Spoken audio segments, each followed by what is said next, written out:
Hola, bienvenidos otra vez a Dharmatic. Mi nombre es Juan y el día de hoy les traigo un tema que nos hace falta analizar en esta actualidad porque cada vez siempre hay movimientos sociales y toda esta cuestión. Debe de haber ciertos criterios que tú como practicante de alguna práctica espiritual en específico, alguna religión o algún camino espiritual, pues debemos de tomarnos el tiempo para un poco analizar estas cuestiones sobre nuestras propias creencias. Yo siempre he pensado de que cuando tú eres creyente de una religión o de algún camino espiritual, debes de ser bastante responsable con tu forma de pensar o tus creencias. Debemos de sernos responsables de nuestras propias creencias, que es algo que generalmente luego en muchos caminos espirituales no se enseña como esta parte de la responsabilidad sobre nuestra creencia, porque si nosotros descuidamos esta parte de libre investigación, de ser autocríticos con nuestra propia creencia religiosa o espiritual, luego podemos caer en algunos sistemas muy dogmáticos y de fanatismo, en el cual podemos desarrollar cierta soberbia sobre los demás y esta cuestión de superioridad moral y tratar de que todos vivan de acuerdo a nuestras reglas. Entonces nosotros tenemos que tener mucho cuidado, porque si las religiones luego en estas mentes que realmente no están entrenadas pueden llegar a desarrollar este tipo de posturas que la verdad no benefician ni al propio practicante ni a los demás. Y nosotros sabemos que a final de cuentas la práctica espiritual es la forma en que también nosotros, es la técnica en que nosotros vamos a abrir un poco y vamos a tratar de acercarnos a los demás y entender su sufrimiento, como también a su vez nosotros estamos entendiendo nuestro sufrimiento.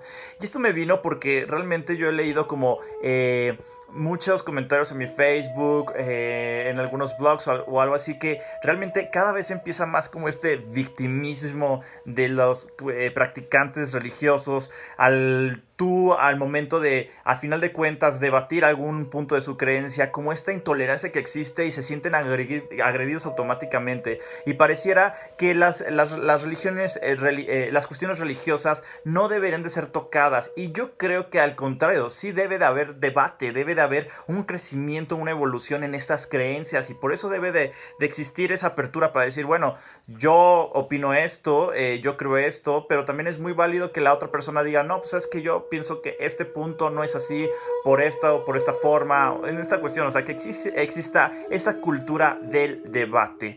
Y por esto mismo, a final de cuentas, y esto lo digo tanto para las religiones dominantes como para las religiones que somos un poquito más chiquitas, como en el budismo, porque incluso también en el budismo se llega a desarrollar estas cuestiones también como cerradas y opacas un poco. Y me vino a la mente una anécdota que yo tengo, que cuando yo recién inicié como en esta cuestión de ir y asistir a un centro budista, a estudiar un poco, hubo una vez una noticia que hicieron de que justamente el maestro del centro, el director del centro, había realizado un enorme mantra en una piedra, se había pintado y se había aventado al mar, ¿no? Entonces todos estaban como festejando esta hazaña del maestro, pues porque se decía que pues el mantra iba a bendecir a todas las criaturas del océano y toda esta cuestión. Entonces yo, pues analizando un poco esta acción del maestro, yo levanté la mano y dije, pero pues ok, qué padre, desde el punto de vista pues religioso, pero ¿qué onda? Esto a final de cuentas, este mantra enorme pues llega a ser un contaminante en el mar, ¿no? Aparte estaba como pintado con pintura metálica. Entonces yo decía, pues la pintura metálica puede tener plomo y esto se puede escarapelar, y a su vez si llega un pez y se come ese pedazo de pintura, pues puede morir, ¿no? Entonces así como que pues ¿dónde está la bendición, no? Era mi pregunta. Entonces obviamente muchas de las personas como que no lo tomaron a bien, otras personas sí. Es la ventaja del budismo, que hay una apertura en la cuestión de que tú te haces responsable como practicante de qué tan abierto eres en estos temas. Pero sí me vino como en esta cuestión de, pues bueno, o sea, yo lo estoy cuestionando cuestionando porque el propio Buda nos ha invitado y siempre nos hace una referencia que tenemos que a final de cuentas ir analizando y debatiendo las enseñanzas o posturas de nuestros maestros. Y esto es algo muy notorio y es el tema que a continuación quiero platicarles, y es acerca de que el propio Buda habló sobre el propio discurso libre de investigación. El Buda fue muy puntual en esta canción. De hecho, este texto lo encontramos dentro del Kalama Sutta, dentro del Canon Pali, donde justamente el Buda sostiene una plática con los Kalamas, que eran habitantes de un pueblo en el cual ellos se sienten como confusos porque han sido expuestos, bueno, más bien hay muchos maestros espirituales que han llegado a este pueblo y han explicado de alguna u otra forma. Entonces, obviamente, pues los habitantes no saben a quién creerle, ¿no? O sea, es como que, bueno, este nos dice de tal cosa, pero el otro maestro nos dice tal enseñanza, entonces se contradicen. Entonces, ¿cómo hacer o cómo podemos a final de cuentas sostener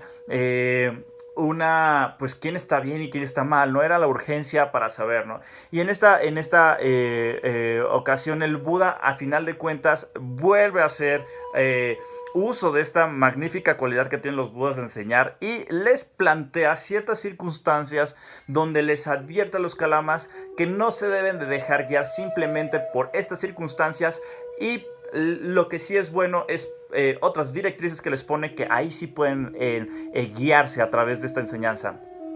El Buda comenta a los Kalamas que simplemente no se pueden dejar guiar por lo que escuchan decir a los otros. Esto es algo absurdo. Si simplemente tú lo escuchas repetidamente y por eso simplemente tú crees que eso es la realidad, pues esto no es una buena forma hábil de encarar una creencia, ¿no? La otra también es que dicen, tampoco te dejes guiar solamente porque lo dice la tradición. Y esto es bastante importante porque obviamente nosotros sabemos que las religiones, muchas veces muchas de las religiones se basan y se escudan y se protegen y se argumentan en base a la tradición religiosa, ¿no? Y el Buda decía que este no era un buen argumento a final de cuentas para aceptar como válida una enseñanza espiritual. La otra es no se dejen guiar por los rumores, que si esto es así, que si esto es asá, que si pasa esto porque esto, te vas a ir al infierno porque haces esto, bla bla bla. Todas estas cuestiones simplemente son rumores, y esto tampoco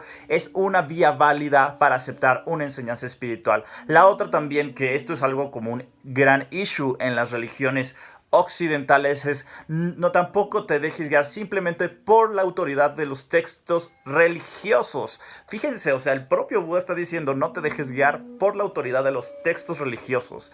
Y pues esto es un gran cambia mucho el paradigma, porque nosotros sabemos que las religiones occidentales pues son religiones de libro, ¿no? Entonces el hecho de que mismo el Buda le diga tampoco te dejes del todo simplemente porque el texto religioso dice eso, pues tampoco. También hay otra parte que es un poquito más trascendental y que nos desafía un poco, que tampoco dice, tampoco te dejes guiar simplemente por la lógica, por algo que te suene lógico. Y luego estos argumentos de una simpleza lógica se vuelven muy burdos, ¿no? Tampoco nos dice que nos dejemos guiar simplemente por la deducción simple, ¿no? La otra es también que no nos dejemos guiar por simplemente el razonamiento basado en las apariencias, ¿no? Que esto es algo muy importante y que generalmente las personas se dejan guiar bastante por las apariencias, y tú ves a un maestro espiritual que pues se viste de blanco y tú crees que ya es espiritual, y esto es como dejarnos guiar simplemente por las apariencias. El otro también no nos debemos dejar guiar por el simple deleite de las opiniones especulativas. Esto es algo muy importante, la cuestión de cuando tratamos de responder estas cuestiones que van más allá de esta realidad inmediata, y tratamos de que todo esté basado en la otra vida, en la vida del paraíso, en una argumentación de una deidad y toda esta cuestión. Esta es una especie de una especulación, de una opinión especulativa, que realmente no hay un cimiento para que se dé este razonamiento. También nos dice el Buda que no nos debemos de dejar guiar simplemente por por las ideas de este es mi maestro, esta cuestión de este es mi maestro, entonces él tiene la razón, que es algo que la verdad, haciendo una autocrítica en el budismo, se tiende a hacer muchísimo en los círculos budistas. Mi maestro dice esto, entonces como dice mi maestro esto es lo correcto. Si tu maestro dice lo contrario a mi maestro, eso no es correcto. Esto es algo muy importante que no debemos de dejarnos guiar, y el Buda mismo nos lo advierte, que no debemos de dejarnos guiar y aceptar una enseñanza espiritual simplemente porque nuestro maestro no lo diga. Ahora, ya nos dijo los nos, ¿verdad? Las directrices en las que no debemos simplemente aceptar una enseñanza así. ¿Y cuáles son, a final de cuentas, los sís? El Buda nos decía que nosotros nos debemos de dejar guiar cuando comprendamos ciertas cosas que son, por ejemplo, deremitorias, falsas, malas o reprobadas. Entonces es cuando nosotros comprendemos que esas cosas son falsas o malas, o al final de cuentas perjudican al otro y a nosotros. Entonces cuando nosotros tenemos este entendimiento, ya si se fijan, aquí ya entramos al umbral de nuestra propia experiencia. O sea, llega una enseñanza y nos dice: no debes de apoyar a las personas que les gustan las personas del mismo sexo. Entonces, si nosotros recibimos esta enseñanza, la observamos y vemos que es reprobada, es falsa y demeritoria para los demás, porque eso nos hace crear un cerco entre las demás personas y nosotros. Entonces, en automático es como, bueno, me guío por esta experiencia que yo tengo, que me está llegando una cuestión y yo mismo la veo que es en sí falsa o mala, ¿no? Entonces ahí sí es este sentido de conciencia sobre esta maldad o esta falsedad sobre el argumento. Eso es algo bueno. Entonces, si se fijan, el Buda vuelve a poner en un gran estima, en un gran valor, la experiencia del practicante espiritual. Y la otra también nos dice cuando uno mismo comprende que las enseñanzas son buenas. Entonces dirías, ay, pues es muy simple, nada más dice, ay, pues si tú comprendes que es mala, pues no la adoptes, si es buena, si la adoptas. Y eso es como, al final de cuentas, las directrices que el Buda da para practicar una enseñanza espiritual. Tú podrías decir, bueno, pues es algo muy simple, ¿verdad? Pero no, en verdad es que el Buda está, a final de cuentas, llevando a la mesa, a la mesa la importancia de la experiencia del practicante. Y aquí le quita cualquier autoridad a un externo y simplemente retorna la importancia de la experiencia del practicante al momento de recibir una enseñanza. Y esto es lo que yo defino como una responsabilidad del propio practicante y del creyente frente a las enseñanzas de su propio camino espiritual o su religión. Aquí es donde entra realmente la experiencia para el análisis y ver esta enseñanza que me está dando este maestro, si me lleva a la cercanía con el otro, al desarrollo de la compasión, al desarrollo de la sabiduría, sí o no. Si me dice, pues no, la verdad es que no checa con mi experiencia, no me está aportando nada, la desechamos. Si me dice, si me hace más compasivo, me hace entender más la realidad, me hace más el desarrollo de la sabiduría, entonces la adopto. Si se fijan, es cuando él mismo, el Buda, nos trae la experiencia y nos dice, este debe de ser, a final de cuentas, tu metodología de investigación sobre las enseñanzas espirituales, y no simplemente la autoridad de los textos religiosos, tu maestro, una deducción simplista, escuchar simplemente los rumores de los demás, o porque simplemente todo el mundo opina eso, simplemente lo aceptamos. No.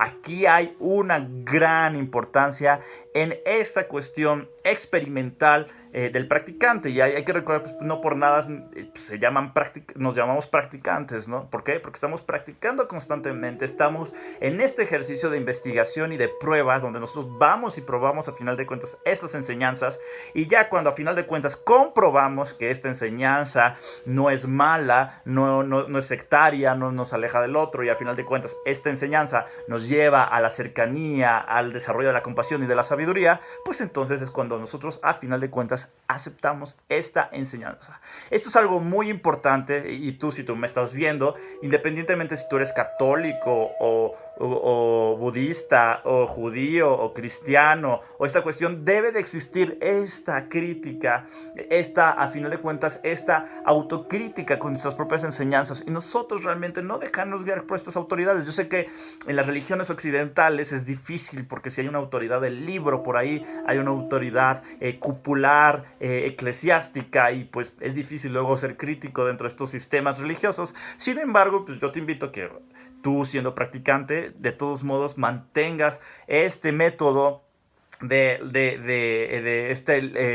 método, a final de cuentas, de libre pensamiento, y que tú puedas realmente ser un ponderador de las enseñanzas de tu propio camino para que puedas aplicarlo y que pues realmente lleves a lo que a final de cuentas es esto, es la importancia del camino espiritual, que al final es el desarrollo de estas aptitudes y estas habilidades, pues para ser cada vez mejores personas. Así que espero que les haya gustado esta explicación del discurso de la libre investigación según el Buda, que es el Kalama Sutta. Espero que me dejes aquí en los comentarios para poder hacer un diálogo padre acerca de estos temas. Y pues nada, les invito a que sigamos observando nuestra mente, sigamos meditando, sigamos a final de cuentas teniendo esta posición crítica de investigadores espirituales. Y pues no me voy sin antes decirte que Buddha bless you.